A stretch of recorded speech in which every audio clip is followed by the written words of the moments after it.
Closed captioning for great tastes is presented by Manitoba Chicken Producers, your online source for yum.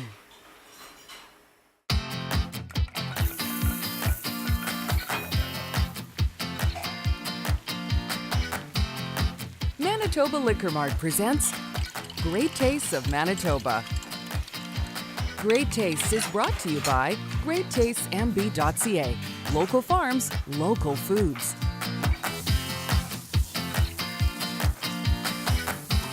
Great Taste is sponsored by Manitoba Agriculture.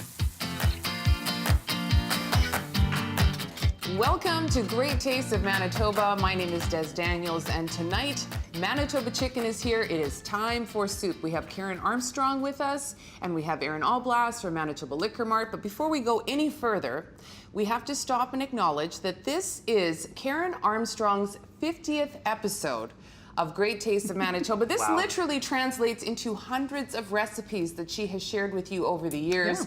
And it's just been fun. We've been working together for 3 years, and it's just been great. It has been. So congratulations. We're in a celebratory mood tonight, and we are celebrating with soup. What are we making this evening? We're going to start with Italian wedding soup with chicken meatballs in it. Okay. Lovely soup. And then that's going to take us 2 segments to do. And then our last one, we're doing an Aztec soup, which is sort of Mexican flavors. It can be as spicy or not spicy as you like. And it's got shredded chicken in it. Okay. Kind of like a tortilla soup, something like that. Yeah, that's exactly it. Yeah. Okay, fantastic. So, where are you going with this? Soup.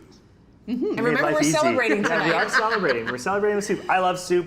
I think this is going to be a great episode because soup isn't something traditionally that you'd go down to the wine cellar maybe. But we're going to have fun. I'll leave you in a little bit of suspense. We'll play with the pairings. Ooh, you're not going to even tell us if it's wine or beer or cocktails? No He's hints. not giving us anything. I'm going to go to the tickle trunk and see what we can come up with. All right, sounds good. Okay, can't wait. So yes, Italian wedding soup.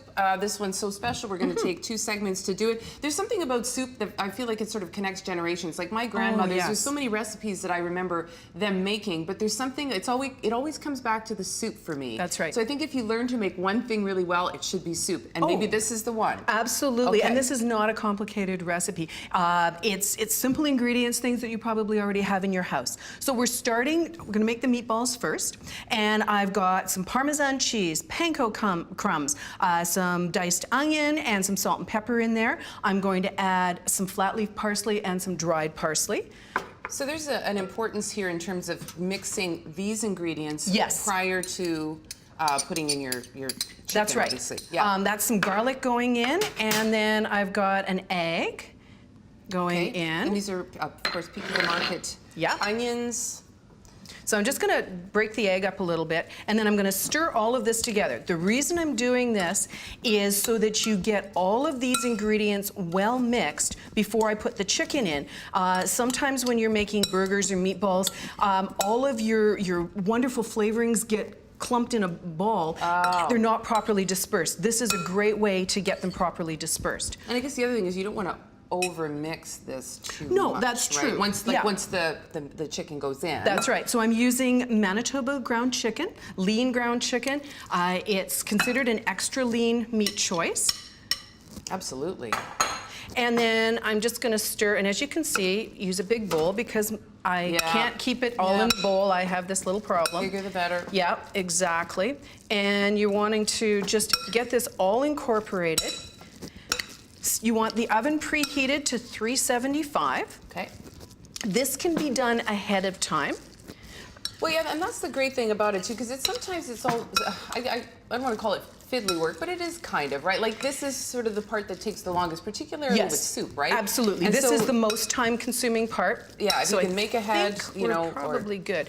And honestly, what I would suggest is do a double batch of the meatballs, freeze half, and then you've got meatballs. The soup is quick the next time you go to do it. You're set to go. These meatballs, we want to make little ones. So I'm going to use just a teaspoon. A teaspoon. Just grab your weapon. I'll be using a teaspoon You will as be well. using a teaspoon as well. Now, why do you want to make them little? I think I know the answer to this, but just in case. It is soup. Right. And you don't want to have, a baseball-sized meatball in the middle of your bowl with nothing else. Yeah. I mean, this is supposed to be a meal that you eat with a spoon. Well, maybe not this spoon, but you don't want a gigantic meatball. Save those for your spaghetti. And there's something, I think we've talked about this in past episodes where it's like, small, it's like dainty, it's kind of more fun to eat. Absolutely, yeah. So here we are. So you're going to take just a little bit, and the nice thing with these meatballs is neatness does not count. I was gonna say, how did you do that? Look at, like, it's like a perfect circle.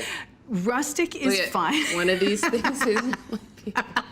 That's okay, it doesn't matter.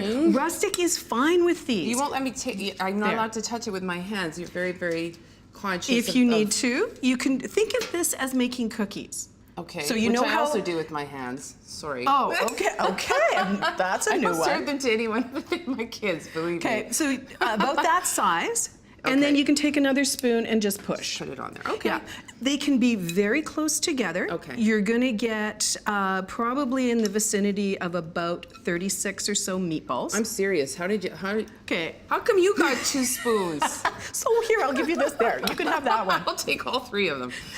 The little trick to this is scoop towards you. Yes. Okay. Uh-huh. A little bit on the side. Okay. And then you just roll it. See, that one was a bit better. Yeah, there you go. Thanks, They do not have to be round. Yeah. Not at all.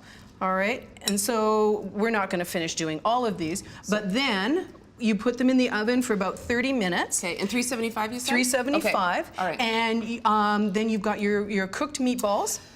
We've got the pan right there. Delish, yeah. So as I said, you can make them up ahead of time. They're freezable. And then when we come back, we're gonna actually make the broth with all of the other yummy ingredients that we're gonna put those meatballs into. Part 2, Italian wedding soup, when we return right here on Great Tastes of Manitoba. You're watching Great Tastes of Manitoba, brought to you in part by Manitoba Agriculture.